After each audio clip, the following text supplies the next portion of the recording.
બનાસકાંઠાના દાંતામાં મોડી રાત્રે આગ લાગી। રાત્રે પૌરાણિક મંદિરની છત પર આગ લાગી। બાજુમાં આવેલ ફિલ્મ સિટી અંબા મહેલ સુધી આ આગ ફેલાઈ હતી। આગના કારણે અનેક ઓરડા બળીને ખાખ થયા।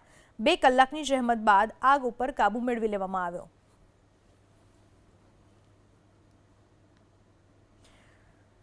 રાત્રે મંદિરની છત ઉપર આગ લાગી હોવાની ઘટના બની। બનાસકાંઠાના દાંતામાં મોડી રાત્રે આગ લાગી। પૌરાણિક મંદિરની છત ઉપર આગ લાગી। બાજુમાં આવેલ ફિલ્મ સિટી અંબા મહેલ સુધી આ આગ ફેલાઈ ગઈ। દ્રશ્યોમાં જોઈ શકાય છે કે આગ કેટલી ભયંકર હતી। વિકરાળ સ્વરૂપ લીધું હતું આગે। આગના કારણે અનેક ઓરડાઓ બળીને ખાખ થઈ ચૂક્યા હતા।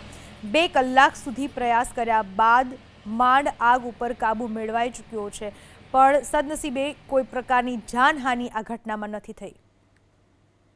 અંબા મહેલ સુધી આ આગ ફેલાઈ ગઈ। દ્રશ્યોમાં જોઈ શકાય છે કે આગ કેટલી ભયંકર હતી। વિકરાળ સ્વરૂપ લીધું હતું આગે। આગના કારણે અનેક ઓરડાઓ બળીને ખાખ થઈ ચૂક્યા હતા। 2 કલાક સુધી પ્રયાસ કર્યા બાદ માંડ આગ ઉપર કાબુ મેળવાઈ ચૂક્યો છે, પણ સદનસીબે કોઈ પ્રકારની જાનહાનિ આ ઘટનામાં નથી થઈ।